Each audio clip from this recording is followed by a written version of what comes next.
오늘 하나님 주신 말씀 보겠습니다. 요한일서 4장 7절에서 12절 말씀입니다. 요한일서 4장 7절에서 12절 말씀 보겠습니다. 제가 말씀을 읽겠습니다.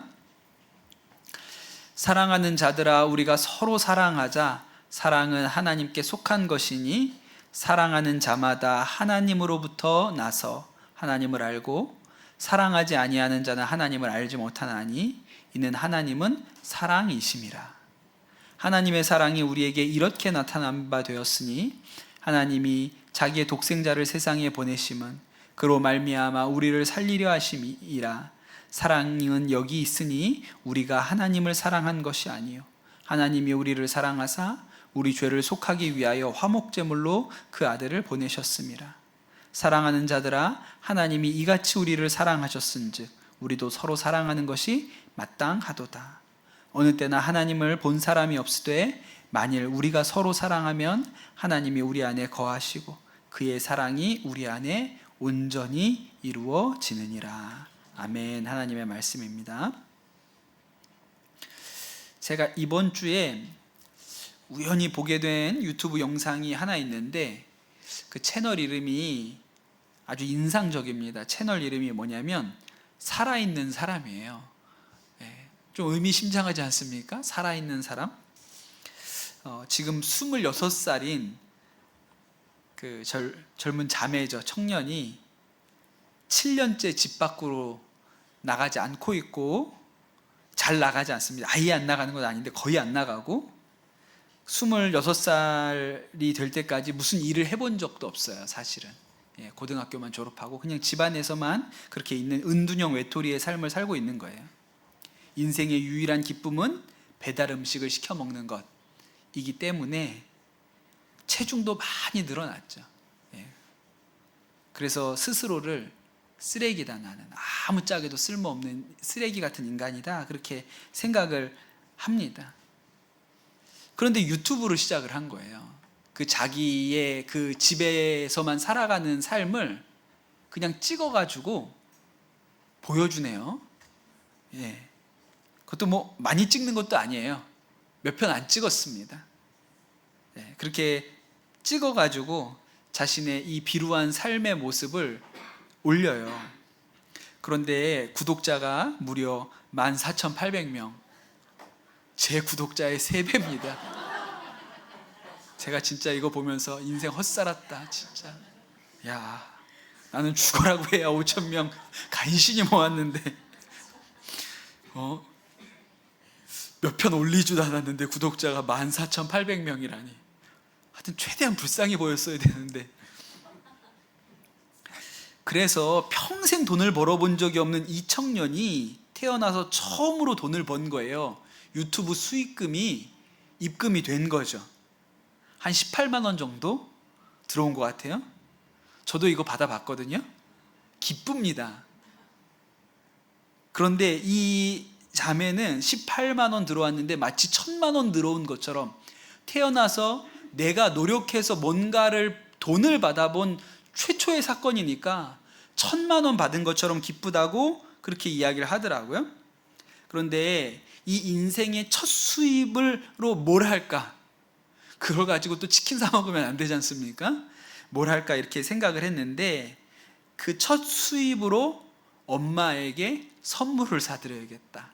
그래서 엄마 뭐 갖고 싶어 이렇게 얘기하는 장면이 올린 영상 중에 마지막 영상이에요. 엄마 선물 사주는 영상이. 보시면 굉장히 감동이 있습니다. 근데 그 영상을 보면 어머니의 모습은 안 나오는데 이 딸과 어머니가 대화하는 음성은 나오거든요. 그런데 그 어머니가 되게 굉장히 차분하세요. 그러니까 이렇게 7년 동안 밖에 안 나가는 딸을 키우고 있는 어머니라고 믿어지지 않을 만큼 굉장히 차분하시고, 하시는 말투나 대화하는 방법을 보면 경청과 공감이 너무 잘 되는 분이에요. 그냥 목소리만 들어도 좋은 엄마구나, 그런 생각이 듭니다. 제가 다른 영상, 그 딸이 영상에서 뭐라고 얘기하냐면 아버지는 그렇지 않다는 거예요. 아버지는 이 딸만 보면 화나고 욕하고, 왜 그럴 것 같잖아요. 그래서 아빠가 있을 때는 거실로도 안 나간다고 그런 얘기를 해요. 그런데 어머니는 너무 부드러우시고 사랑이 많으세요. 제가 이거 보고 나서 관심이 생겨서 몇 편을 봤는데 어머니는 교회 나가신다는 얘기가 여러 번 나오긴 하더라고요. 그 밑에 거의 2,000개가 넘는 댓글이 달렸습니다. 그리고 2,000개가 넘는 댓글 군데군데 슈퍼챗을 쏜 사람도 많아요.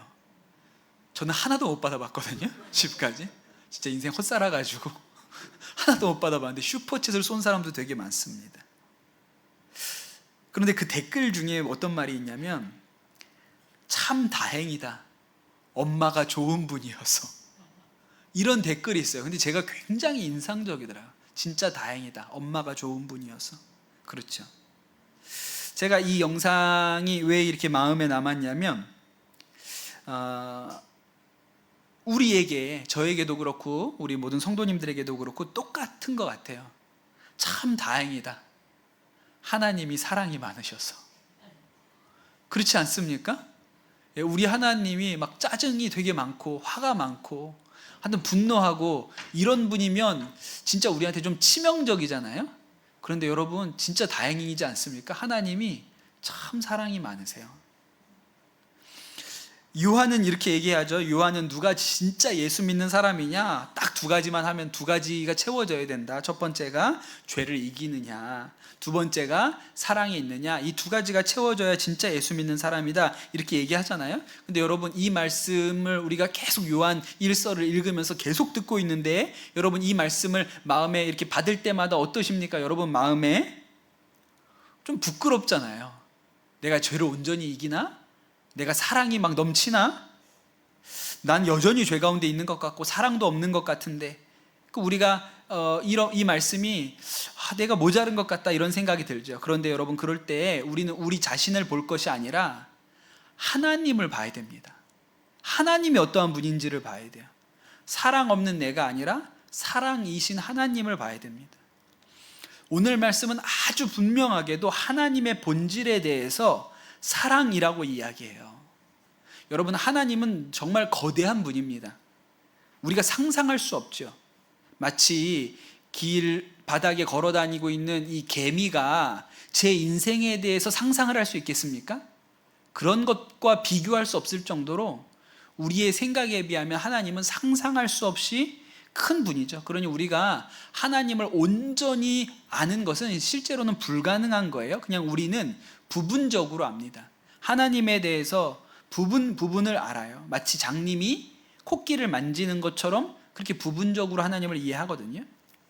그래서 때때로 우리가 하나님을 이해할 때 하나님의 성품이나 하나님의 모습이 모순처럼 보일 때도 있어요. 부정적인 것들만 모아서 하나님을 인식하기도 합니다. 예를 들어 이런 거예요. 하나님이 왜 에덴 동산에 선악과를 만들어 놨지? 세상에서 제일 치사한 게 뭐예요? 주고 먹지 말라 그러는 거예요. 안 주면 차라리 안 돼. 주고 먹지 마. 이게 제일 치사한 거잖아요. 그러니까 하나님이 이런 관점에서 하나님을 보면 하나님은 굉장히 아주 야속한 분이죠. 그런 분이에요. 또 많은 사람들이 하는 이야기 중에 이렇게 얘기합니다. 여호수아서를 읽는 게 힘들다는 거예요. 그렇죠. 어렸을 때는 전쟁 이야기라서 그냥 좋아요. 막 싸우고 이기니까 막 성 무너지고 이러니까 좋습니다. 그런데 커서 성경을 읽어보면 이래도 되나? 싶은 그런 생각이 들어요. 왜냐하면 이런 말씀이 자주 나오거든요. 남녀노소, 소와 양과 나귀를 칼날로 멸하려. 옛날에는 그냥 읽었는데 지금 들으면 애들까지? 아니 뭐 나쁜 놈들은 뭐 그렇다 쳐. 나쁜 놈들은 나쁘니까. 그러니까 뭐 진멸을 당해야지, 심판을 당해야지. 근데 애기들도 어떻게 이렇게 하라 그러나? 짐승은 또 뭔 잘못이야? 이런 생각이 들죠. 그래서 우리 마음 가운데 하나님이 굉장히 야박한, 아주 무서운 심판자, 좀 성격이 이상한 분처럼 그렇게 이미지가 고착되기도 합니다. 그래서 이렇게 얘기하죠. 하나님을 안 믿는 사람들이 하는 이야기가, 하나님이 정말 그렇게 착하면 지옥은 왜 있냐, 심판은 왜 있고, 쉽게 그렇게 얘기들 하지 않습니까? 그렇게들 이야기를 합니다. 저희 큰아이가 아기였을 때, 돌 무렵쯤 되었을 때, 제가 아침에 출근하려고 욕실에서 세수하고 뭐 이렇게 머리 감고 있잖아요. 그럼 얘가 아기 때 그 욕실 앞에 와가지고 제가 세수하고 머리 감는 모습을 늘 지켜봤어요. 그러면서 거기 문에 서가지고 계속 웃었어요. 아빠가 이게 세수하고 얼굴 막 하얗게 돼 있고 머리에 막 거품 가득하고 이게 웃긴가 봐요. 그래서 아침에 제가 이렇게 세수하고 목욕탕만 들어가 있으면 얘가 거기 문 앞에 서가지고 저를 보면서 계속 깔깔대고 웃는 거예요. 얼마나 예쁜지 몰라요. 그래도 내가 왜 저렇게 됐는지 모르겠는데, 하여튼 그때는 그 문 앞에 서가지고 제가 머리 감고 이러면 그냥 깔깔깔깔깔 대고 매일 아침마다 거기 서서 웃는 거예요. 그러다가 좋으니까, 아빠가 이렇게 머리 감고 이렇게 재밌어서 좋은지 그 다음엔 어떻게 해요? 들어오려고 하죠. 욕실 안으로 들어오려고 해요. 근데 함부로 못 들어오고, 그 턱이 있어가지고 함부로 들어오지 못하고 맨 처음엔 어떻게 해요? 손만 집어넣습니다. 그 손만 집어넣어서 욕실 바닥을 막 이렇게 만져요. 그럼 제가 하지마 그럼 뭐 알아듣습니까, 애기가? 그래가지고 손을 여기다 이렇게 살짝 때리면 어떻게 할까요? 또 깔깔대고 웃어요. 이게 하지 말라는 건지도 모르고 혼나는 건지도 모르고 애기니까 하지마 그러고 손을 이렇게 딱 때리면 또 깔깔깔깔 재밌다고 웃어요. 그러다가 또 기어 들어오려고 그러죠. 그럼 제가 어떻게 할까요? 문을 닫아버리죠. 들어오면 안 되니까 문을 닫아버려요. 그럼 그때 어떻게 해요? 그제서야 이제 밖에서 우는 거예요. 막 문 두드리면서 막 우는 거예요. 근데 여러분, 우리가 하나님을 인식하는 방식이 어떻습니까? 문 걸고 못 들어오게 하고 밖에서 우는 장면만 딱 잘라놓고, 나쁜 사람이네, 저 아빠가 아주 야박해, 응? 아니 애기를 왜 저렇게 애기가 아빠가 좋아서 저러는데 왜 문을 닫아놓고 저렇게 애를 울려? 그 장면만 보고, 그게 우리가 하나님을 부정적으로 인식하는 방식인 거예요. 하나님의 극히 일부분을 떼놓고 그 부정적인 측면만 강조해서 그게 하나님의 전부인 것처럼 인식을 하는 거죠. 여러분, 이런 일이 우리 신앙생활에서 일어납니다. 하나님의 어떠한 단면만, 부정적으로 보이는 어떤 단면만 강조하면 우리 신앙에 왜곡이 일어납니다. 우리나라에도 이렇게 여러 교단들이 있는데, 교단들마다 이제 좀 신앙적인 색깔들이 약간씩 차이가 있죠. 그 중에서 아주 보수적인 교단들이 있습니다. 제 입장에서 볼 때는 좀 율법주의적인 경향들을 보이는 그런 모습들이 있어요.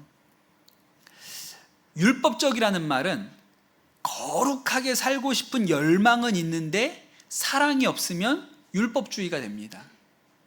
바리새인들이 그랬죠. 이 사람들은 죄 안 짓고 살고 싶은 열망은 대단히 컸어요. 그런데 뭐가 없어요? 사랑이 없으니까 다 미운 거예요. 법 안 지키는 사람들이 다 미워요. 예수님이 지나가시다가 안식일에 제자들이 밀을 꺾으면 그렇게 밉고 싫은 거예요. 안 지키니까. 그게 바리새인들이거든요. 그런데 이렇게 아주 좀 율법주의적인 교단에 아주 유명한 목사님, 그 교단에서 제일 손에 꼽는 목사님이 계신데, 그 분의 따님이 아버지에 대한 책을 썼거든요. 그 책에서 이렇게 얘기를 합니다. 아버지는 하나님께 범죄할까 하여 당신 자신이든 자식이든 노심초사하며 경계했다. 이 때문에 훗날 내가 30이 되어 미국에 갔을 때에도 하나님은 언제나 불꽃 같은 눈을 치켜뜨고 범죄하는지를 지켜보는 그런 분이었다. 그분 앞에서 나는 늘 죽을 죄인이었고 그분은 내 일거수일투족을 정죄하는 분이었다. 나는 주변에서 일어나는 모든 잘못이 내 부족함 때문이라고 믿었다. 아버지로 인해 그렇게 늘 나 자신을 정죄하며 살았다. 나중에서야 하나님이 우리의 연약함을 받아주시고 노하기를 더디하시는 분이심을 깨달을 수 있었다.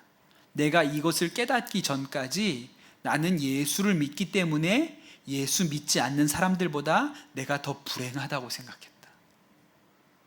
야, 진짜 기가 막히지 않습니까? 예.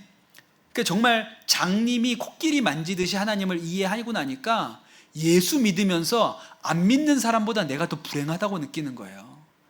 그냥 하나님은 내가 너 잘못하기만 해봐, 그리고 회초리를 들고 언제든지 때리려고 기다리고 있는 사람처럼, 그런 하나님인처럼 생각하니까 그렇게 불행하게 느끼는 것이죠. 그러니까 여러분, 이분은 어떻게 보면 사랑만 쏙 빼놓고 하나님을 이해한 거예요. 그러면은 하나님은 정말 무서운 분이 되는 거죠.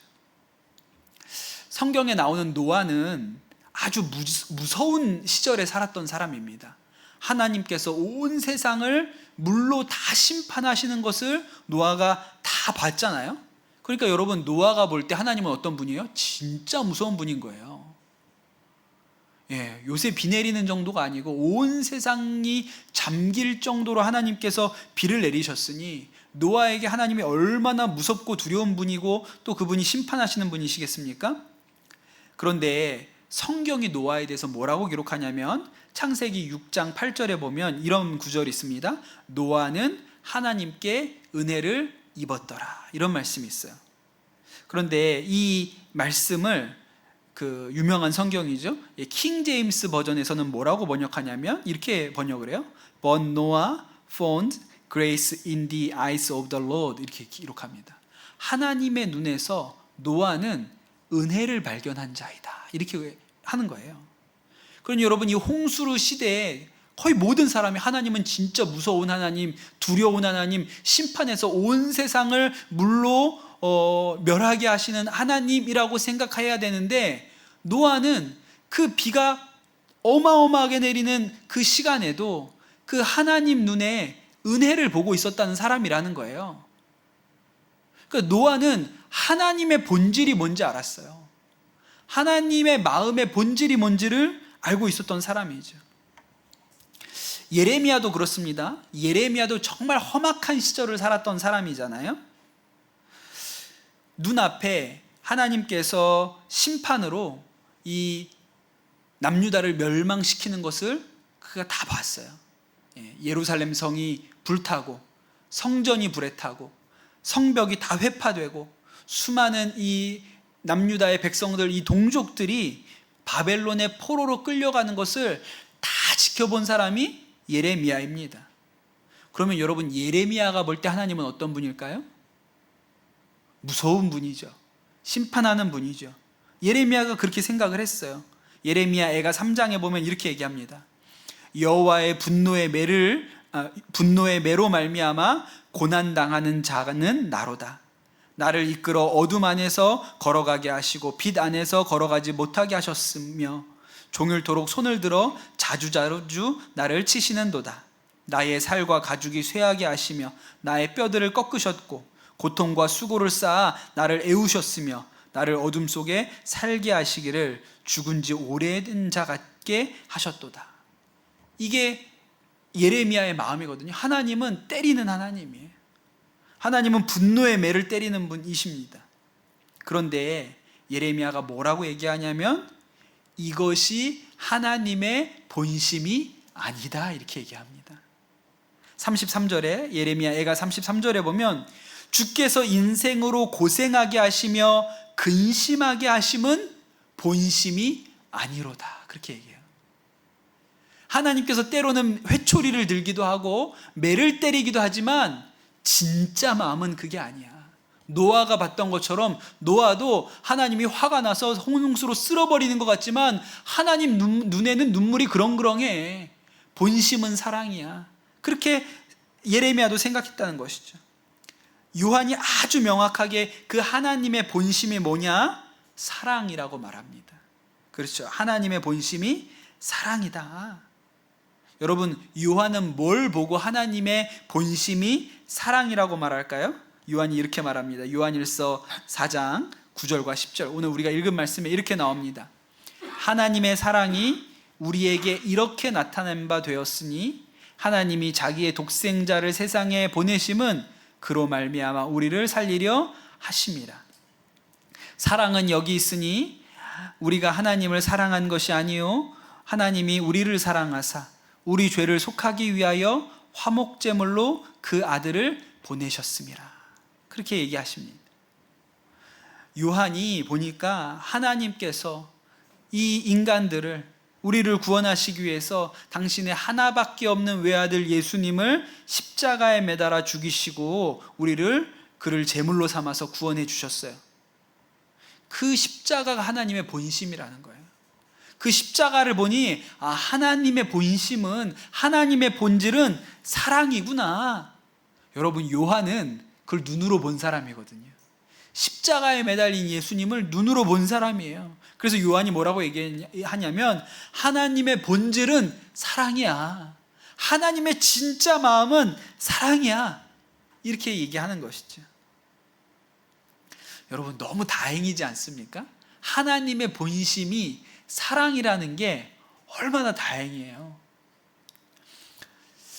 제 인생에 장례를 가장 많이 치른 해가 지나가고 있습니다. 올해 진짜 장례가 많거든요. 지난주도 2번의 장례가 있었어요. 그런데 장례를 섬기면서 제가 마음에 누리는 은혜가 있어요. 예. 제가 장례를, 그렇게 여러 번의 장례를 치르면서 어떤 은혜가 저 안에 부어지냐면 하나님이 사랑이시라는 이 진리에 감격하게 됩니다. 너무 다행이라고 생각이 돼요. 왜 다행이냐면, 만약에 여러분, 우리의 구원이 우리의 삶에, 우리의 노력에, 우리의 행함에, 우리의 선행에 달려 있다면요, 그 얼마나 두려운 일입니까?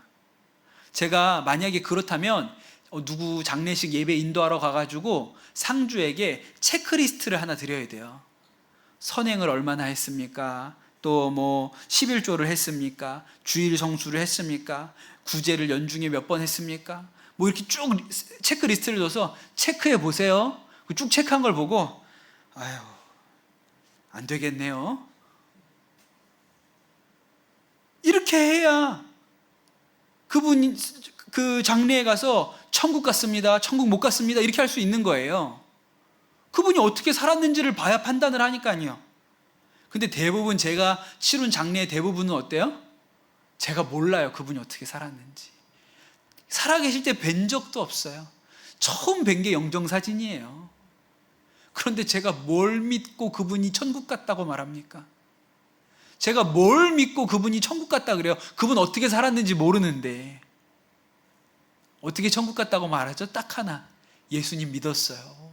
돌아가시기 전에 예수님 영접하셨어요. 할렐루야. 그러면 그날 그분이 천국 갔다고 선포하는 거예요. 왜냐하면 구원이 우리의 행함과 노력에 달려있지 않고 하나님의 사랑에 달려있기 때문에 그래요.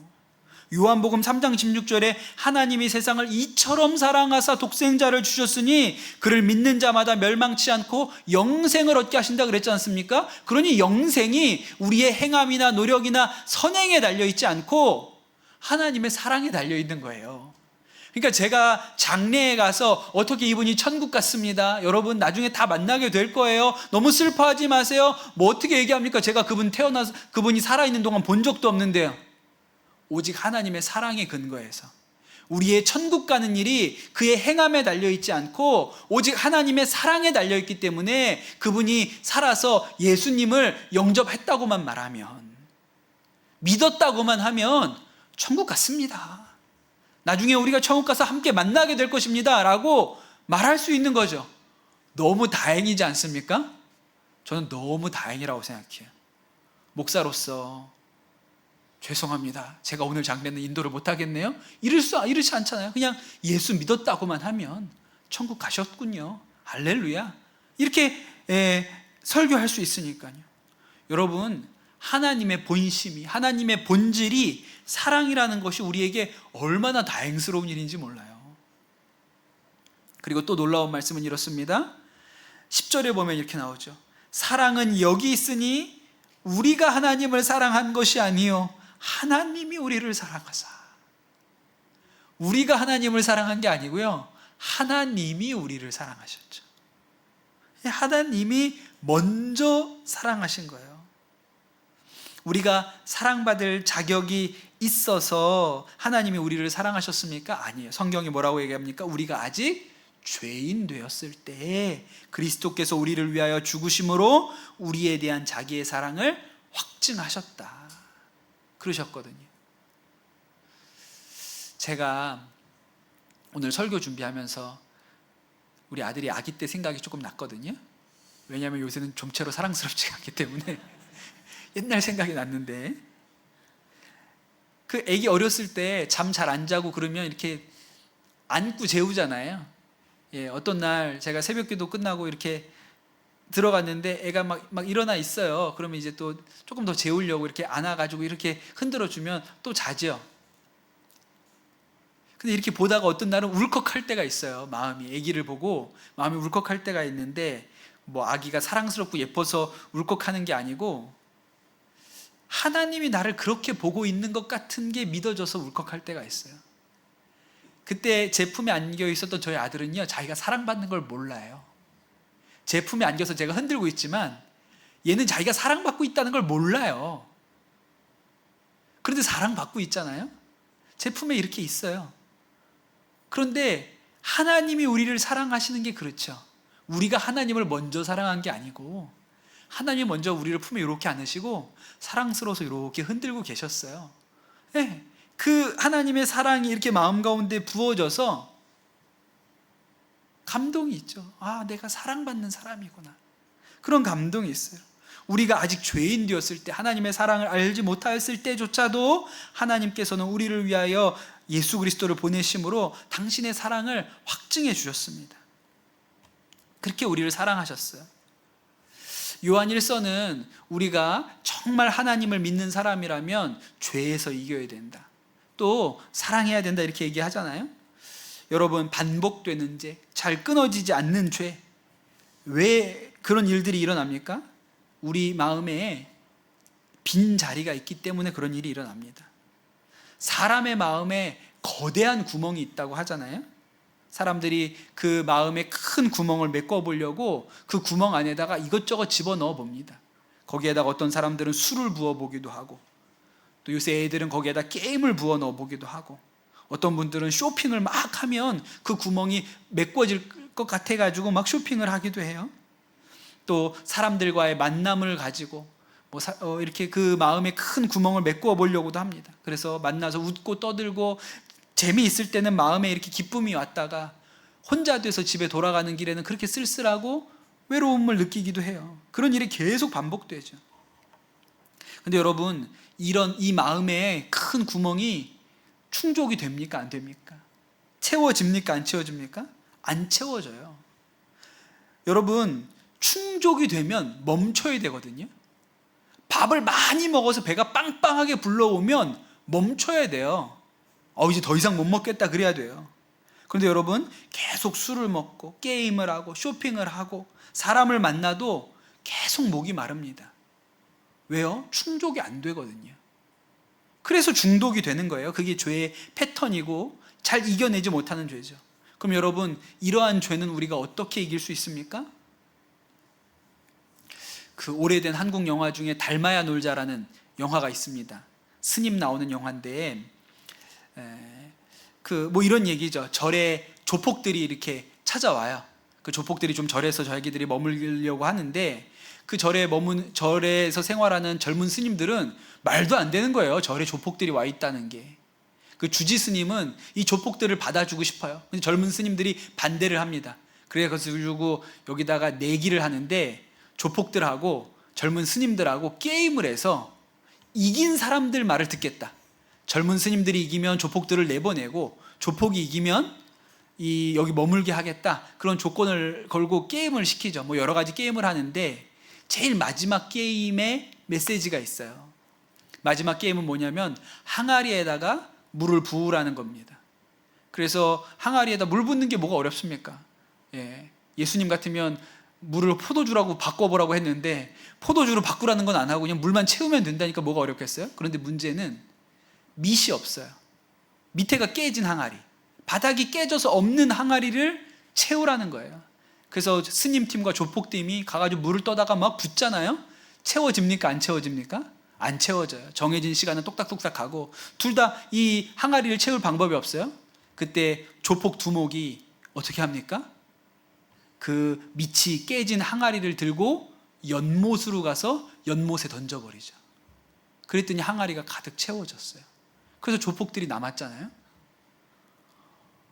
아니, 여러분, 좀 이렇게 복음적이죠? 여러분, 죄의 패턴을 우리가 어떻게 벗어납니까? 우리가 정말 이기기 힘든 이 죄의 문제를 어떻게 벗어날 수 있습니까?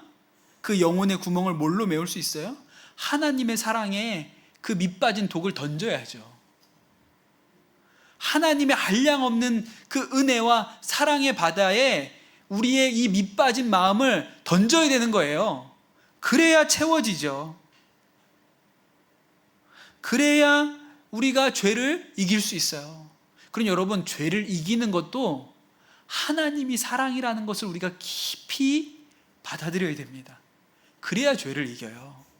죄를 끊어야지 해서 끊으면 세상에 못 이길 사람이 어디 있겠어요. 근데 여러분, 어떻게 해야 죄를 이깁니까? 그 바다와 같은 그 하나님의 사랑에 우리의 밑빠진 이 마음의 독을 던져야 그 사랑이 채워지면 이제 더 해야 할 이유를 못 느끼겠는 거예요. 그게 우리가 죄를 이기는 방식이죠. 사랑도 마찬가지입니다. 요한이 계속 우리에게 사랑해야 한다고 말하죠. 형제를 미워하는 자마다 마음으로 살인한 자다. 사랑해야 진짜 그리스도인이라고 우리에게 부담을 팍팍 주지요. 근데 여러분, 사랑하라고 하면 사랑이 됩니까? 미워하지 말라고 하면 미움이 사라지나요? 아니잖아요. 여러분, 우리는 빈 항아리입니다. 그래서 우리는 사랑이 없어요. 우리는 밑이 깨져 있기 때문에 사랑이 없어요. 담기지가 않아요. 그럼 여러분, 우리는 어떻게 사랑할 수 있죠? 그 빈 항아리를 들고 가가지고 바다와 같은 사랑을 가지신 하나님께 그 밑빠진 항아리를 던져야 우리 안에 사랑이 채워지죠. 그래서 요한이 그냥 사랑하라고 하지 않고 이렇게 얘기했습니다. 11절에 사랑하는 자들아, 하나님이 이같이 우리를 사랑하셨은즉 우리도 서로 사랑하는 것이 마땅하도다.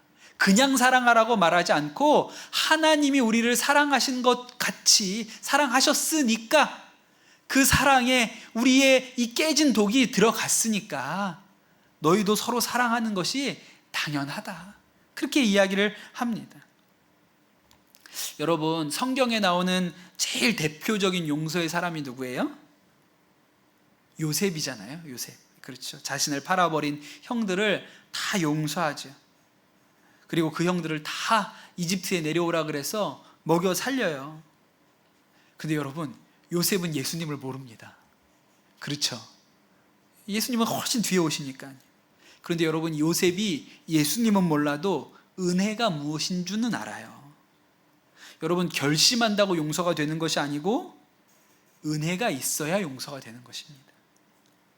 요셉이 이집트에 와가지고 아들을 둘을 낳습니다. 첫 번째 아들의 이름을 므낫세라고 지었고 두 번째 아들의 이름을 에브라임이라고 지었죠.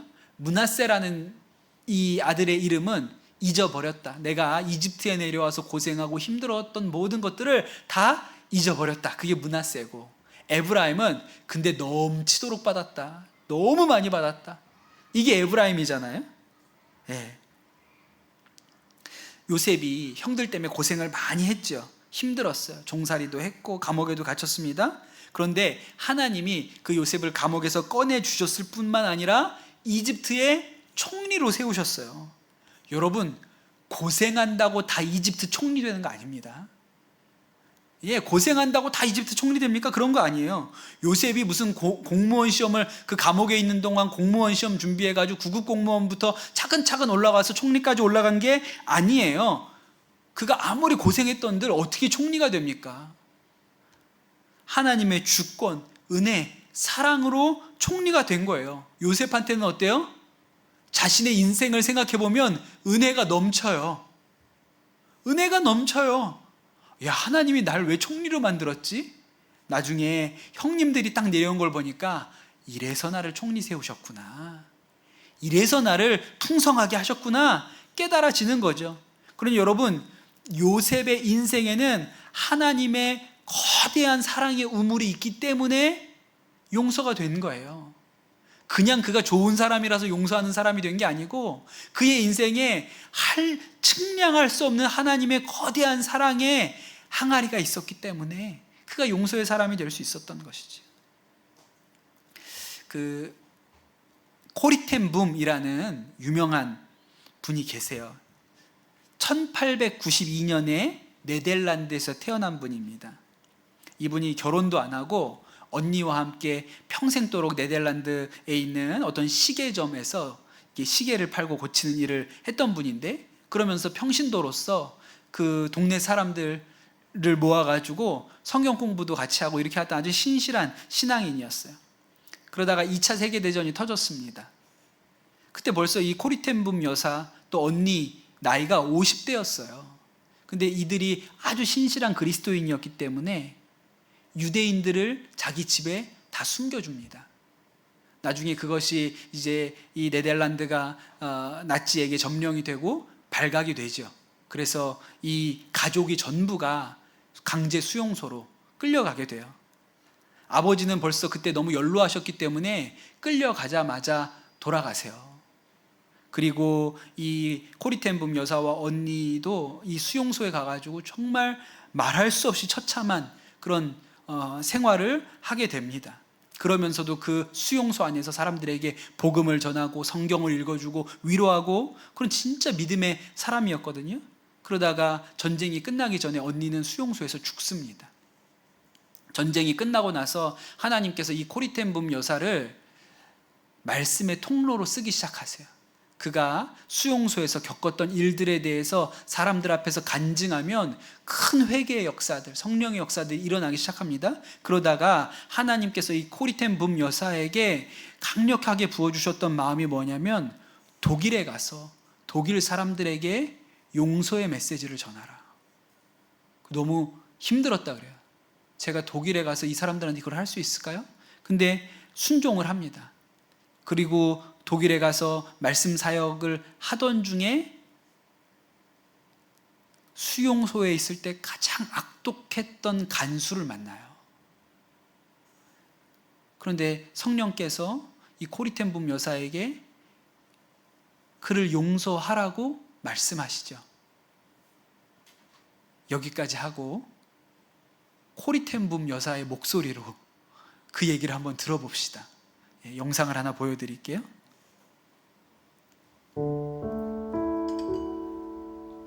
It was some time ago that I was in Berlin, and there came a man to me and said, Mr. Bohm, I am glad to see you. Don't you know me? And suddenly I saw that man. That was one of the most cruel overseers, guards, in the concentration camp. And that man said, I'm now a Christian, I have found the Lord Jesus. I read my Bible and I know that there is forgiveness for all the sins of the whole world, also for my sins. I had forgiveness for the cruelties I have done, but then I have asked God grace for an opportunity that I could ask one of my very victims forgiveness. And Fräulein ten Boom wants me forgiven. Will you forgive me? And I could not. I remembered the suffering of my dying sister through him. But when I experienced that I could not forgive, suddenly I knew I myself have no forgiveness. Do you know that Jesus has said that? When you do not forgive those who have sinned against you, my heavenly Father will not forgive you your sins. And I knew, I'm not ready for Jesus coming because I have no forgiveness for my sins. But I was not able, I could only hate him.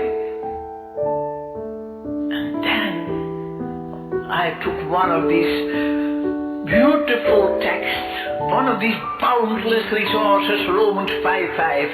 The love of God is shed abroad into our hearts through the Holy Spirit who is given to us. And I said, thank you, Jesus, that you have brought into my heart God's love through the Holy Spirit who is given to me. And thank you, Father, that your love is stronger than my hatred and unforgiveness. That same moment I was free and I could say, brother, give me your hand. Then I shook hands with him and I could say, felt God's love stream through my arms.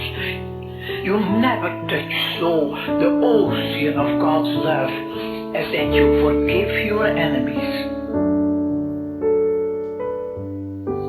Can you forgive? No. I can't either. But he can.